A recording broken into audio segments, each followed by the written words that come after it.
we got a whole bunch of stuff. So I guess the first thing we're going to jump into is the latest updates to the roster file, which is big if you're playing online in MLB or specifically in Diamond Dynasty.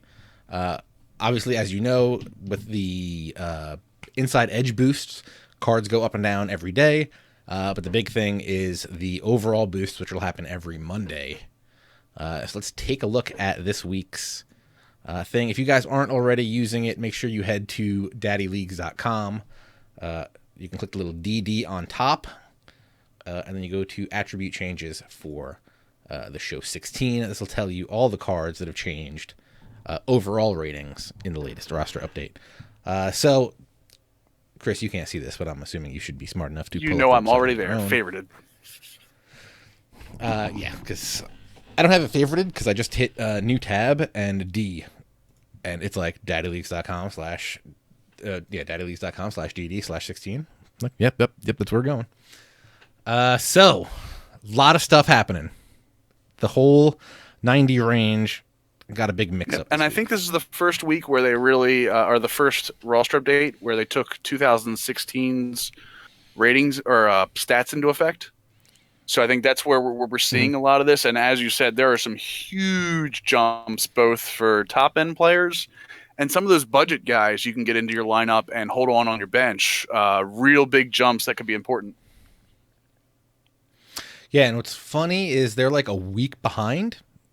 So you always got to try to remember that. So like you'll notice that Dylan Betances got a +3 jump in his overall. I think he's blown to last 3 saves. Max Scherzer had a great outing last night. Gets a negative. Right, because they're cutoffs on Thursdays, I believe, even for the rookie rosters. Yeah. So if a rookie debuts on a Friday or Saturday, you won't see him for a week. So yeah, you got to always remember that. And I think when you're predicting, take your stats, take all your game stats when you're predicting, cut them off on Thursday. Use that as your week, and then come back, like you said, and that's where you want to try to flip your cards. Yep. So the big mover, Bryce Harper, actually technically not really a big mover. Bryce Harper goes from a 97 to a 99. We all saw this coming. Sony San Diego has a West Coast bias. That's why Trout's already been a 99 for, what was he, a 99 all last year? And all this year so far? So yeah, West Coast bias. We all know Bryce Harper, far better player than Mike Trout.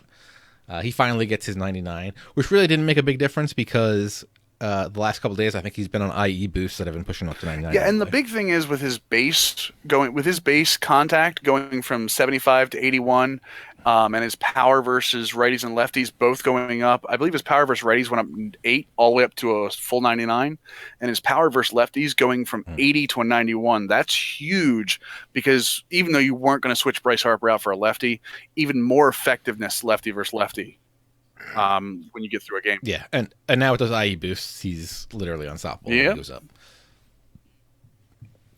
The next big one is Noah Syndergaard going up from an 89 to a 93. We've been seeing this coming for a while. It's funny because somebody asked me a couple days ago, it's like, should I get rid of this Noah Syndergaard? I was like, no, you are out of your mind if you get rid of Noah Syndergaard because he's going to go straight up. And I think right now he's going for like 35 grand. He was going for like, it was like 12 yesterday? Yeah, I believe him and Matt Harvey completely switched spots with Harvey dropping down out of Diamond and Syndergaard going up.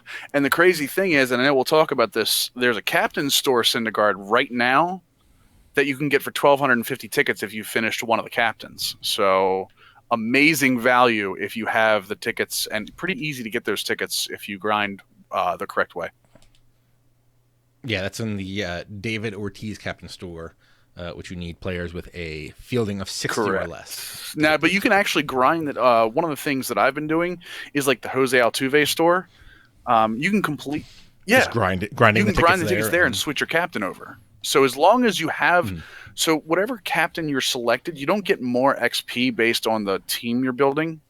You just grind up to 30, and then so you could grind Ortiz up to 30, go earn your tickets in another captain, and then come back to Ortiz and buy Syndergaard. Right, that's pro level strats right there. Especially since all the good players are under 24, and that's the thing for even 26. So I mean, even larger number. 26? Yeah. Oh, you get everybody. Exactly. You literally get all the good players, and you're fine. Who else we got? Strasburg jumps from an 87 to a 92. Very happy about that. That's a +5. I'm very unhappy about the Adam Wainwright dropping from a 90 to a 85. You said you killed with Adam Wainwright. I can't pitch with him. I literally just started killing with him 2 days ago. You got to know when to mix in that sinker. His cutter's pretty nasty. One of my big jumpers, and I know you, I completely, constantly harp on this guy because of my defensive bias. Kevin Kiermaier, who Tampa Bay, we've been waiting for that boost to come up. He didn't get a boost in any of his hitting stats. All of his hitting stats are exactly the same.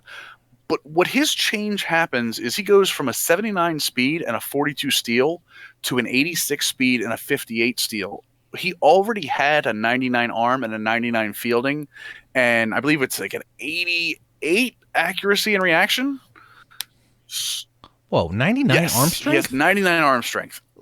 Now, what that does for you is you put him on your bench, and when you're looking for a late game speed threat on the bases, you can put him in and then keep him in, say like if you have a Nelson Cruz in right field or Jose Bautista that you're looking to exit out late in 9-inning Diamond Dynasty games. 3 innings, I don't think he does a lot for you. But the 9-inning Diamond Dynasty games absolutely need that speed, reaction, and arm strength, especially in some of the larger fields like Coors. I literally just put him on the bench in my team.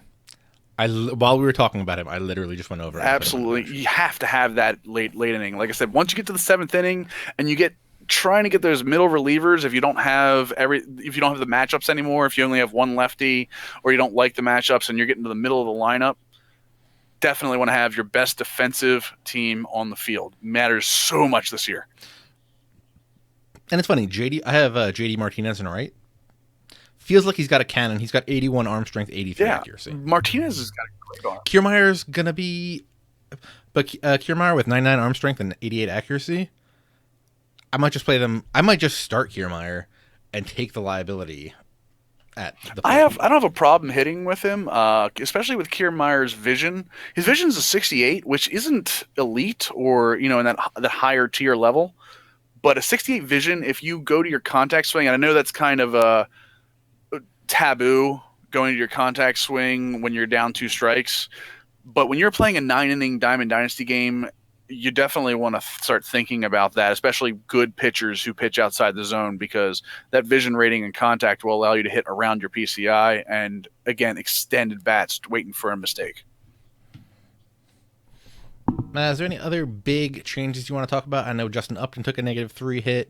Zach Greinke takes a hit. A couple other guys. I'm okay with Greinke. I think Greinke this would be a good time to jump on him when he's out of the diamond, because I think he'll go back up at some point. Upton's on a free fall right now. He was a 90 to start the year, and he's already down to an 85. The only other guy that I think you really should look at this point, and I think he's starting to get some buzz in real life too, is Vince Velasquez of the Philly. Velasquez, yeah, close enough. One of those 3. I think I've got 4 or 5 of him tucked away. I think that's a great, especially with his K rate going up. He went up from a 77 bronze to an 80 silver, and got a +5 bump from 77 to 82 in his K over 9, and a 7 bump on his hits over 9. And he got a little extra stamina, so he's in that above 80 stamina. 80 is one of those ratings you really want to go above with your starters for 9 innings.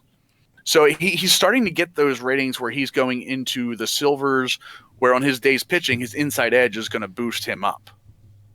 So that's what you want to look for, is those guys that are around like 82, 84, when they get to that point, their inside edges can boost them, especially starting pitchers, up into that 90 range. So... yeah, there's 2 guys I want to highlight. First off, Madden Tips, welcome to the chat. What's going on? Also, Poppy83DM, you know who that is? That is Daddy Leagues. Daddy Leagues is in the house. What's going on? And Farrells? Oh, no. So there's 2 guys I want to call out. This seems to be the first year that they're actually going to give rookies some boosts. I feel like in the past, they've always taken their time with giving rookies little upgrades, and I've been very unhappy with that.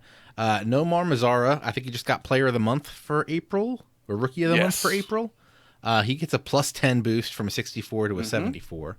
Let me actually check out his individual stats.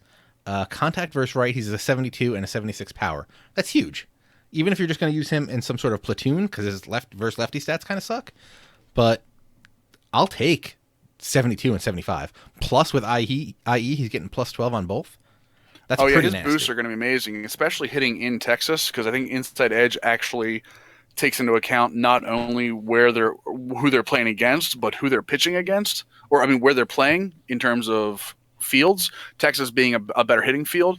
The other thing is to look at the competition they go up against. A lot of the Seattle pitchers they do well against in terms of Texas, and since he doesn't have a lot of data, they're just going on what he's done in this first month. So. Yeah. And the other guy I want to call out is Sung Won Oh. You may know him as the final boss in St. Louis. I love my foreign players coming over here. He just got a bump. I just forgot what it was. From 65 to 73. He's going to be a reliever with 5 pitches. He's got the fastball, the 4-seam, the slider, the curve, the split, and the 2-seam. So he's got balls breaking every which way but loose. So if you start stocking up on a couple of him, he's going to get a couple more boosts, and he's going to start paying. The other thing too, if you have a budget team, you throw him in that bullpen. His fastball is at 92. His curveball is at 72. A 20-mile-an-hour difference against a human player on a changeup or a curveball makes so much difference. You see that curveball coming up above the zone, and it's going to catch the bottom at a 72-mile-an-hour curveball, and human hitters are not ready for that. I think that's going to do it for Ken Giles. Took a little hit. I was actually kind of liking him, but I think he's going to fall out of my bullpen right now. Kendrys Morales cannot play in the field for me. He can be a DH, he can be a pinch hitter for me, but there's no way I'm putting Kendrys. You're talking about Kendrys Morales for the first baseman of the Royals, right? Nope, I said Ken Giles. Ken Giles. Sorry, I'm talking about Kendrys Morales, who I'm going to talk about later when we talk about defensive players that you don't want on your freaking team. Excellent.